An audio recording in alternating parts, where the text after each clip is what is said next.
Madame, Monsieur, chères téléspectatrices, chers téléspectateurs, aujourd'hui je vais évoquer deux événements importants qui, s'ils se déroulent à des milliers de kilomètres de notre territoire, entraînent des conséquences sur la plupart des pays de la planète et par conséquent sur nous. Il s'agit d'abord de la situation à Gaza, en Palestine, dans le cadre du conflit entre Israël et les Palestiniens, ou Israël, le Hamas et le djihad islamique, et ensuite du développement du recours à des mercenaires dans les conflits armés qui se déroulent depuis une vingtaine d'années. D'abord, que se passe-t-il à Gaza? Pourquoi une petite poignée de pays occidentaux, essentiellement les États-Unis, le Royaume-Uni, le Canada, l'Italie, la Finlande, l'Allemagne, les Pays-Bas, auxquels il faut ajouter l'Australie et le Japon, ont annoncé la suspension de leur contribution à l'Office de secours et de travaux des Nations Unies pour les réfugiés de Palestine dans le Proche-Orient. Avant de tenter de répondre à cette question, permettez-moi de vous présenter ce qu'est cette agence onusienne. Créée en 1949, c'est pas hier, pour fournir une aide humanitaire et une protection aux 750 000 réfugiés palestiniens chassés de leur foyer l'année précédente, en 1948, par la création de l'État d'Israël, cette agence de l'ONU dispense aujourd'hui ses services à plus de 5,9 millions de Palestiniens dispersés dans 6 pays ou territoires du Proche-Orient: la Jordanie, la Syrie, le Liban, la Cisjordanie, Jérusalem-Est et la bande de Gaza. Cet office gère 58 camps de réfugiés, dont 19 se trouvent en Cisjordanie et 8 dans la bande de Gaza. Les services fournis par cet organisme comprennent essentiellement l'éducation, les soins de santé, les services sociaux, la microfinance et l'aide d'urgence, notamment l'aide alimentaire, décisive en période de panique, de crise, de pénurie, à laquelle sont confrontés les Gazaouis depuis près de 4 mois. Plus de 540 000 enfants étudient dans les 700 écoles installées par l'agence. Pour la seule bande de Gaza, 286 000 enfants, élèves étaient inscrits avant l'explosion du conflit dans les 186 écoles gérées par l'ONU, pour la plupart transformées aujourd'hui, comme les autres locaux de l'agence, en refuge pour les personnes chassées de leur foyer par la guerre. Sur les 30 000 employés de l'agence, 30 000, 13 000 travaillaient avant le conflit dans la bande de Gaza, où près de 3 000 continuent, malgré les risques mortels encourus, à se présenter chaque matin au travail. Quelle est l'accusation et qui la porte? 12 employés de l'Office de secours et de travaux des Nations Unies pour les réfugiés de Palestine, dans le Proche-Orient, auraient été impliqués dans l'attaque sanglante du Hamas en Israël le 7 octobre 2023, a affirmé depuis une semaine le gouvernement israélien. 12 sur 3 000 qui s'y trouvent aujourd'hui, 13 000 qui s'y trouvaient avant le 7 octobre.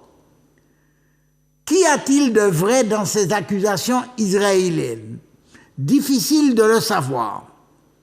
Une enquête des services de l'ONU est en cours et sur les 12 personnes incriminées, 9 ont été immédiatement licenciées, l'une était morte, tandis que l'identité de 2 autres était en cours de vérification. Mais c'est en invoquant cette accusation que le Premier ministre israélien Benjamin Netanyahou a exigé que l'agence ne joue plus aucun rôle à Gaza.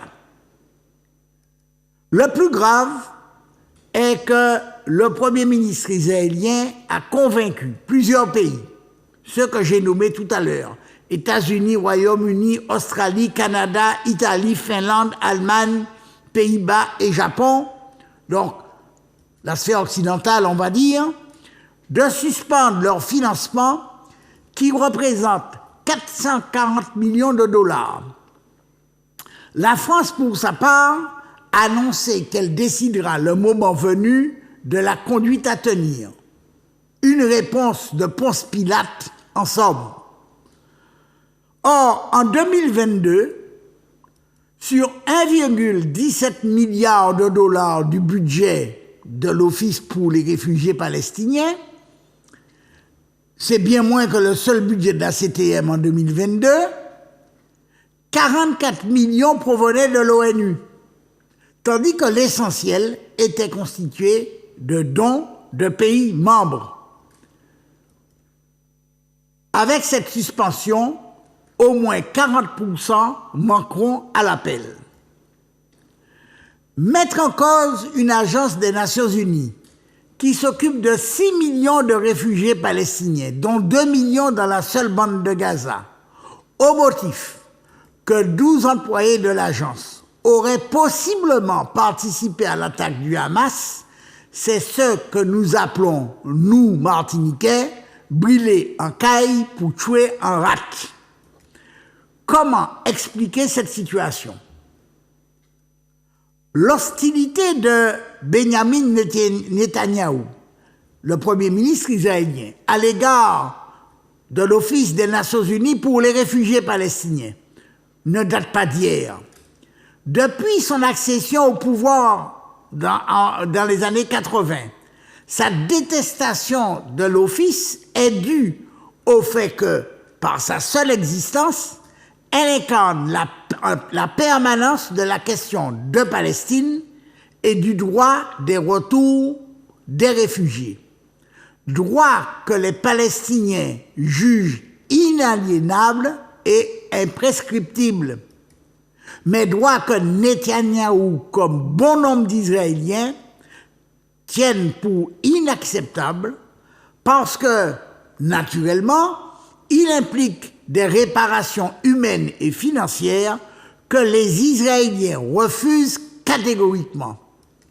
Et surtout, parce qu'il rappelle les conditions dans lesquelles Israël a été créé en effaçant de la carte la Palestine et son peuple. Le gouvernement israélien cherche-t-il un moyen aujourd'hui de rendre la population de Gaza encore plus vulnérable et donc plus expulsable en rendant sa survie encore plus aléatoire, sa solitude encore plus grande? Ou alors, s'agit-il d'une vengeance dans laquelle une agence de l'ONU, l'Office pour les réfugiés palestiniens, paierait de sa disparition l'humiliation infligée il y a quelques jours par un autre organe de l'ONU, la Cour internationale de justice, qui, saisi par l'Afrique du Sud, a rappelé au Premier ministre israélien que même la guerre a des lois et qu'on ne pouvait pas procéder à des bombardements entraînant un génocide du peuple palestinien.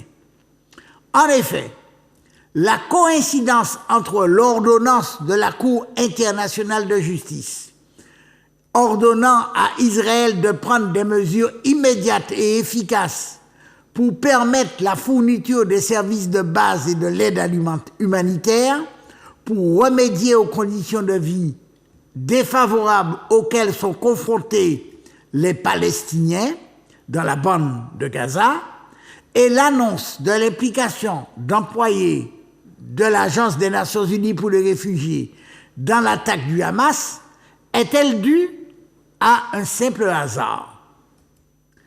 Les Martiniquais qui réclament à corps et à cri réparation de la part des auteurs de l'empoisonnement des terres, des aliments et de ceux qui les consomment par de la chlordécone peuvent-ils demeurer insensibles à l'égard des souffrances et des malheurs du peuple palestinien? C'est la question que je vous pose. J'en viens maintenant au deuxième thème de mon édito. Il s'agit du développement du mercenariat dans le cadre de conflits armés et la place singulière que tient un pays de l'Amérique latine, la Colombie pour ne pas la nommer, devenue une usine à mercenaires. Il n'y a pas si longtemps, à 1h du matin, le 7 juillet 2021, le président haïtien, Jovenel Moïse, est assassiné dans sa résidence de Port-au-Prince. 12 coups de feu le touchent. Ordre semble avoir été donné de ne laisser aucun témoin.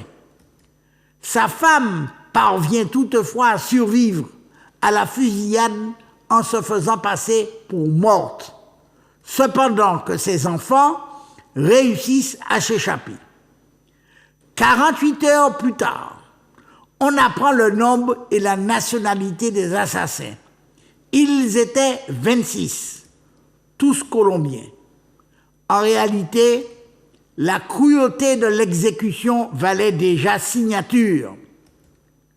Moins d'1 an après l'assassinat du président haïtien, des mercenaires colombiens tuent un procureur paraguayen alors qu'il était en voyage de noces. Pourquoi? L'homme menait une lutte contre les entreprises criminelles dans son pays.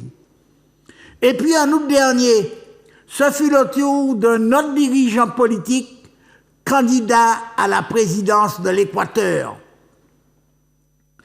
La figure du mercenaire a émergé en Colombie dans les années 80 autour du trafiquant Pablo Escobar, trafiquant de drogue. Au fil des années, ces combattants ont peaufiné l'art de la violence après être passés par l'une des armées les plus répressives au monde. De sorte que la Colombie est devenue un réservoir planétaire de mercenaires et de tueurs à gages. L'activité des mercenaires se caractérise par la diversité des lieux où ils sont engagés.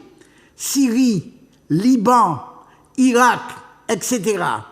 Et la monotonie des commanditaires, presque toujours les États-Unis.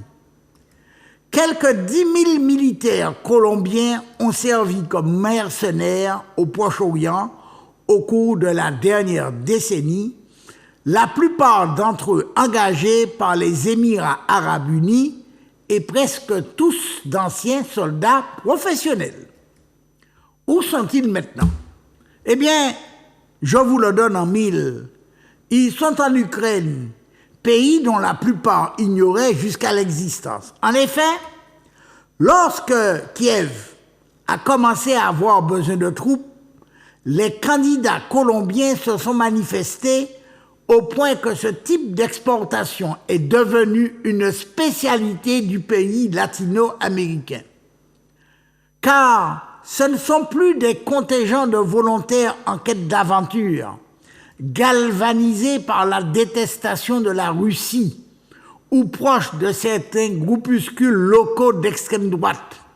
mais des mercenaires motivés par l'appât du gain, 40 000 $, financés grâce à la générosité des pays occidentaux et des États-Unis, qui se précipitent en Ukraine.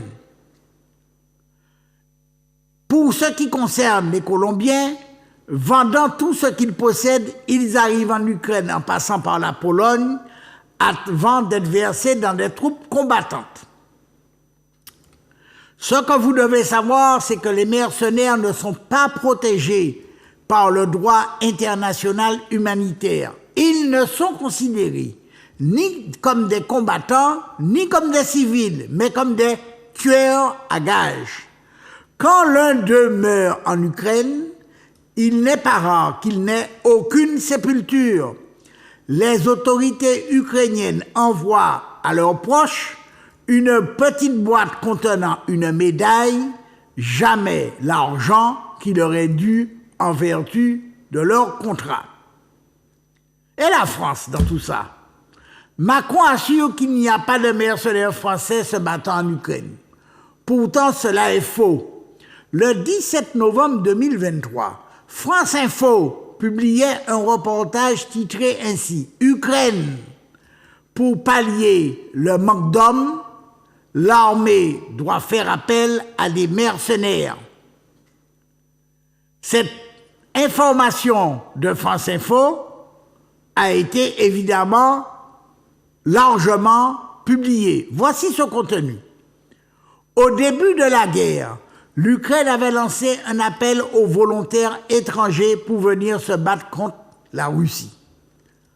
Andriy Chemiak, porte-parole du renseignement militaire ukrainien, recevait beaucoup de lettres venant d'Allemagne, de Belgique ou encore de France. Tous voulaient se battre pour des valeurs communes contre l'agression russe. Mais 20 mois plus tard, dit-il, nous recevons beaucoup moins de lettres de candidats. C'est surtout le profil de ces quelques candidats qui a changé. Les combattants étrangers qui viennent se battre en Ukraine ne le font plus tellement par conviction, mais pour l'argent. Au fait, ça s'appelle comment? Merci.